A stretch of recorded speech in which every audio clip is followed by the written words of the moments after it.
She said it so softly, that for a moment I wondered if the wind had spoken for her. But then she lifted her face, snow clinging to her lashes, and repeated it again, still gentle, still steady, still heartbreakingly certain. I'm going to see my mom. A sentence so small, yet it carried more weight than anything money could buy. And the truth is, I've met powerful people, wealthy people, people who could bend the world with a phone call, but I have rarely in all my life seen courage, like the courage of that little girl walking alone through the storm. He didn't expect it. He didn't plan for it. He wasn't the kind of man who stopped for anyone, let alone a child. His life was built to avoid moments like these, moments that pulled at him, moments that could make him care, because caring was messy, caring was dangerous, caring made you weak, or at least, that's what he had trained himself to believe. But sometimes life doesn't knock politely at your door. Sometimes life walks barefoot through the snow and forces you to open a door you didn't know you still had. When he first saw her, she looked like a forgotten shadow on the side of the road, just a tiny figure pushing against a storm far too big for her. She wasn't walking fast, she wasn't walking strong, but she was walking with purpose, and that was the thing that struck him. Purpose he could recognize anywhere. He had lived his whole life chasing it, but his purpose came with contracts, buildings, deadlines. Hers came with nothing but love. He rolled down his window, more annoyed than concerned, because that was the mask he wore every day. The wind slapped him instantly, a reminder that this night belonged to winter and winter alone, but she didn't flinch. She had already made peace with the cold. She had already accepted the pain. He was the only one uncomfortable, the only one resisting the moment. "Where are your parents?" he asked, believing it was a simple question that would lead to a simple solution. But life rarely gives simple anymore, she answered with her whole heart, not knowing that this answer would begin to unravel the knots inside a man who had forgotten how to feel. "I'm going to see my mom." No excuses, no explanations, just devotion. There was no car behind her, no house she could have run from, no adult searching for her, just a child, a snowstorm, and a distance she had no business trying to cross alone. Something inside him tightened. Something he hadn't felt since childhood. Something he had buried under success and cold ambition. He told her she shouldn't be out there alone, and she simply nodded, as though she wasn't denying the danger, only acknowledging that love demanded what safety could not. He asked where her mother was, and when she said that word, hospital, it changed everything. Because suddenly, he wasn't just looking at a girl in the snow, he was looking at a story, a fight, a fear, a love strong enough to overcome the kind of night that would have broken a grown man. He opened his door, and told her to get in, trying to hide the urgency blooming in his chest. She hesitated, not because she was scared, but because she didn't want to trouble him. That alone was enough to soften any man. The world had already demanded so much from her, and still she was gentle. She sat like she didn't belong, like she was afraid her presence would disturb the perfection of the leather seats. He turned up the heat.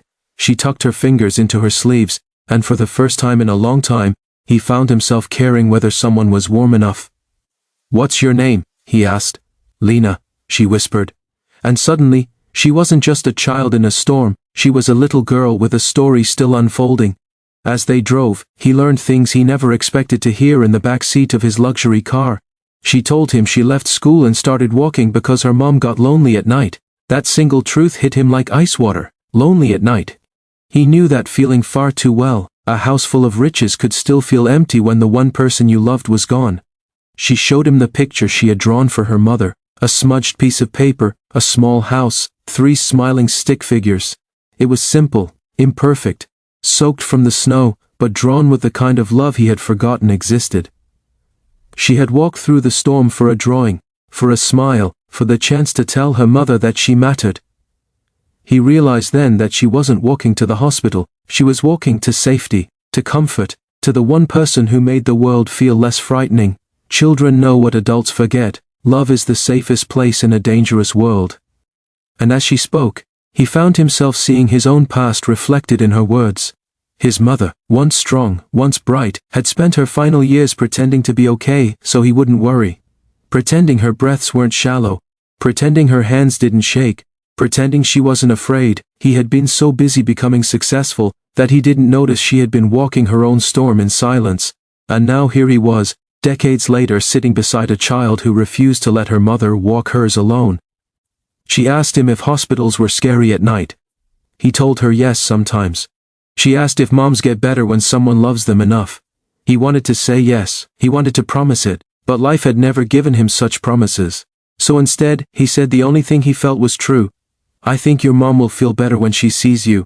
That made her smile. A small smile, a brave smile, a smile worth any snowstorm. They drove quietly after that, the kind of quiet that heals you without you noticing. It wasn't awkward, it wasn't heavy, it was peaceful. Like two hearts, very different but equally lonely, had found each other in the most unexpected place. Sometimes the universe doesn't shout, sometimes it whispers, and that whisper was a little girl walking through snow. When they reached the hospital, she thanked him with the sincerity only a child can offer. He watched her run inside, picture in hand, hope in her step. He didn't know why he stayed, he didn't know why he walked in after her. He didn't know why seeing her reunite with her mother made his chest ache in ways he hadn't prepared for. But he knew one thing. That night didn't just save a child, it softened a man, and moments like that, quiet, fragile, unplanned, are the ones that change a heart forever. Because sometimes, the smallest footsteps leave the deepest marks, and sometimes, a little girl in the snow becomes the beginning of someone's return to humanity. And that is how a stranger's winter becomes the first breath of someone's spring.